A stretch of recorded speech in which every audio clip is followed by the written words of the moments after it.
In today's lecture, we're going to consider the reliability of the New Testament. The way we're going to approach it is to look at criticisms from skeptics that they use to attack any confidence we might have in the New Testament. So, for instance, if you're familiar with the book that's now almost a decade old, the Da Vinci Code, I think actually the book is more than a decade old. The movie is itself almost a decade old. Dan Brown wrote, "The Bible did not arrive by facts from heaven. The Bible is a product of man, my dear, not of God." Of course, this is a quote from one of the characters. "The Bible did not fall magically from the clouds. Man created it as a historical record of tumultuous times, and it has evolved through countless translations, editions, and revisions. History has never had a definitive version of the book." Now, there are some elements of this that are true, but this has a definite slant to it. It's similar to what you might read from actually people who are not just fiction writers like Dan Brown, but people like C.J. Werleman, who is a noted atheist. He wrote in a book called Jesus Lied that we do not have any of the original manuscripts of the Bible. The originals are lost. I think that last T is cut off. Lost. We don't know when, and we don't know by whom. What we have are copies of copies. In some instances, the copies we have are 20th generation copies. Now, a couple things I want to say here. He's right about everything up until the last bit. The copies we have are 20th generation. He can't know that, but it is true. We don't have the originals. We only have copies of copies. Now, I have on the left of the screen the cover of another book that he wrote. So this isn't the book that he wrote, but I just wanted you to see the kind of in-your-face atheism C.J. Werleman has. God hates you, hate him back. Think about the vitriol that is intended there. And even though it's supposed to be humor, it is biting humor. So it might surprise you that I agree with C.J. Werleman that we don't have the originals, we only have copies. So let's talk about what that might mean. You'll notice that the Muslim critics of Christianity will actually use this kind of information to create their own doubt with the Christian belief in the Bible. So, for instance, the Muslim writer Imam al-Azumi wrote, "The Orthodox Church, being the sect which eventually established supremacy over all the others, stood in fervent opposition to various heresies which were in circulation. In each case, this sect, the one that would rise to be the Orthodox Church, deliberately corrupted the versions so as to reflect its own theological visions of Christ while demolishing that of all rival sects." Now, this is the kind of teaching that you see in the Da Vinci Code, and you can see that Muslims also latch onto it, which is there was no one definitive version of Christianity from the beginning. There were several competing versions, and the party that won out determined what orthodoxy was. So they're the orthodox part, but they also can say the others are heresy, and they can determine what scriptures we have and what to do with the scriptures. So this kind of sees the entire Bible as a conspiracy theory. One party wins out and pretends that they were the original from the first. This kind of idea is not only proposed by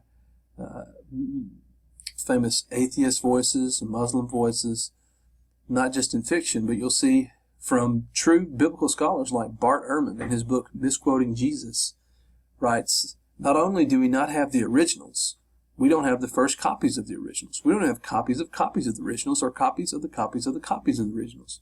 What we have are copies made later, much later. And these copies all differ from one another in many thousands of places. These copies differ from one another in so many places that we don't even know how many differences there are." Now, this is true, but it's, again, putting a certain slant on it. We want to talk more about that. So, anyway, when you consult the PDF that I will provide for this lecture, you can see the Ehrman quote there. So, first of all, it is true that we don't have the original New Testament, but, number one, the early church took the content of the originals very seriously. So when Tertullian was writing in around 180 AD, it seems that he might actually know of an original copies of at least the Gospels. He wrote, "Come now, you who indulge a better curiosity, if you would apply it to the business of your salvation, run over to the apostolic churches in which the very thrones of the apostles are still preeminent in their places, in which their own authentic writings are read, uttering the voice and representing the face of each of them severally. So he's saying here that the authentic writings can be found in these apostolic churches, these churches started by apostles. But he mentions this, their own authentic writings. The language there seems to suggest maybe that what we would call the autographs, the originals. Now we don't know that for sure, but even in Tertullian's day, it could be that they were still hanging on to the originals as long as possible. But you can imagine that over time, without having any kind of modern methods of preservation, that texts will erode, especially when they're used, and of course that in the midst of persecution and just through accidents, that most of the ancient writings in the ancient world, from the ancient world, are just gone. So it's not surprising we don't have the originals. What is surprising is how many copies we have. Number two, the textual variants, though many, are insignificant. So I will admit to you that there are textual variants, and I will even admit that there are many, many thousands of them, but I would suggest that they are insignificant. Before we talk about their insignificance, though, we need to discuss what is a textual variant. Well, a textual variant is when you compare manuscripts. So if you have two manuscripts of the same text, any place among the manuscripts in which there's a variation in wording, including word order, omission, or addition of words, even spelling differences. So what happens is you have two ancient copies of Luke, and they will be almost identical, but there will be small variations, and that's what most of the variations are. There was no accepted spelling convention in the ancient world, so oftentimes people made their best guess, especially when you're trying to translate words from one language into another phonetically. So for instance, Jesus probably spoke most of the time in Aramaic, and sometimes you see that Aramaic words in Greek in the New Testament. Well, how do you write an Aramaic word that uses different sounds in Greek? Well, they do the best they can, but you can see people will differ on this. Just as when we write, transliterate foreign words into English, we might disagree on how to spell those. So many textual variants can be attributed to spelling differences or simple omission. A scribe is copying and he forgets to copy one word. So to put this in perspective, the Greek New Testament, that's the original language the New Testament was written in, has about 140,000 words. Among our manuscripts, we know of about 400,000, roughly 400,000 textual variants. So out of a 140,000 word document, there are 400,000 textual variants. And you might ask, how is that even possible? How can there be over 2 variants per word? And the reason is because we have so many manuscripts. I'd love to be able to tell you the story about my encounters with the writings of John Mill, but let me just point out, in 1707, he published his Greek New Testament. It was the first critical Greek New Testament. There's a copy of, not a copy, there's an original version from 1707 beside my study Bible to give you an idea of how large this Greek New Testament was. So anyway, this Greek New Testament had textual variants listed at the bottom. He'd gone around the world and collected all these New Testament manuscripts. And he himself in 1707 had already documented 30,000 textual variants. Of course, he was building on the work of others as well. But even in 1707, we knew about 30,000 textual variants, and now we know over 400,000 because we found so many manuscripts. There are so many variants because there are so many manuscripts. Or think of it this way. If we only had one copy of Luke, then there would be no variants because there would be nothing to disagree with it. But because we are blessed with an embarrassment of riches of so many ancient manuscripts, we by default have many textual variants. Because we have over 5,600 Greek manuscripts. So that's the original language of the New Testament. No, they're not full copies of the New Testament or not even full copies of books. Sometimes it'll just be a small postage stamps piece of manuscript, and sometimes it'll be an entire bound New Testament. But we have at least 5,600 Greek manuscripts. We also have Latin manuscripts.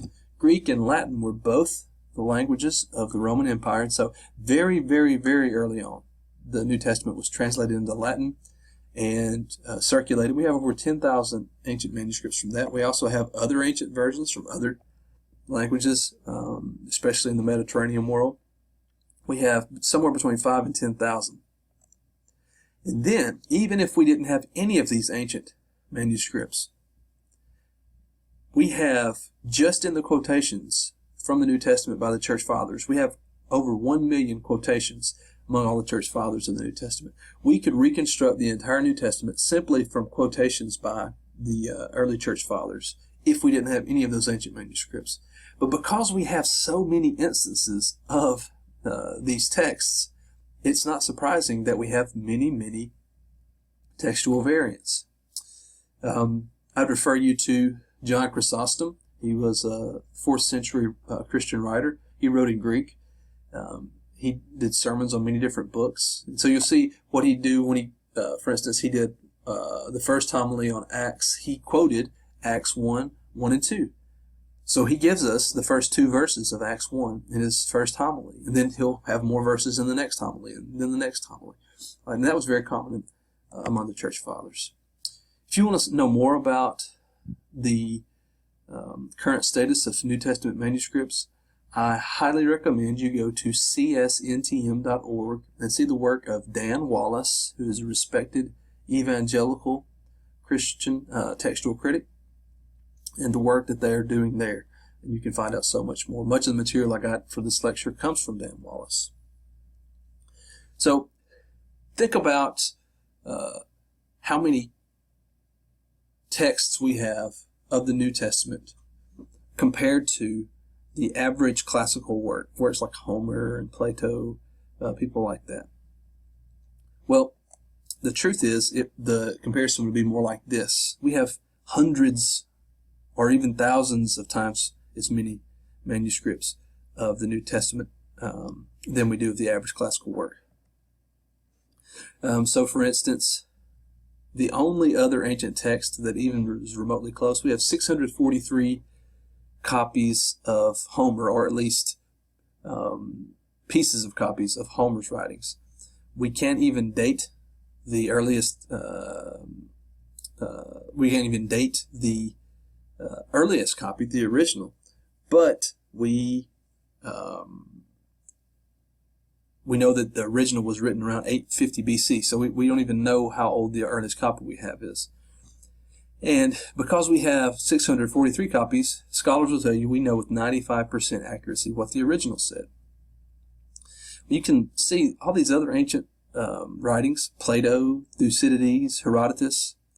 Now you can go to the store and buy copies of these writers, and no one's going to say, look, we only have 5 ancient copies of Aristotle's writings, and the ones we have came 1,400 years after the original. So we can't really know what Aristotle said. No, philosophers talk as if we know everything Aristotle said. Well, compare that to the New Testament, when the earliest manuscripts that we have copies of now date to within less than a century of the original writings. And the number of copies is in the tens of thousands. So consider that. And so we can know with a very, very high percent of accuracy what the original said. And even when we don't know, usually it's because of just very minor spelling things. I'll talk more about that, about specific manuscripts in a future lecture. So what about the nature of these textual variants? Well, first of all, 99% make virtually no difference at all. There are differences in spelling. I provide here. Do you know that we have, this is now, of course, forward in time many years. In Shakespeare, we have, let's see, how many is it? 1, 2, 3, 4, 5, 6. 6 different known signatures of Shakespeare from his day.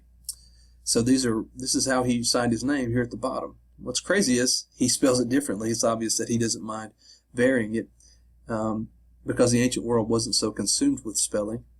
But also it's interesting that he doesn't appear to have spelled his name the way that we spell it in all our books. We'll pick up here in the next video.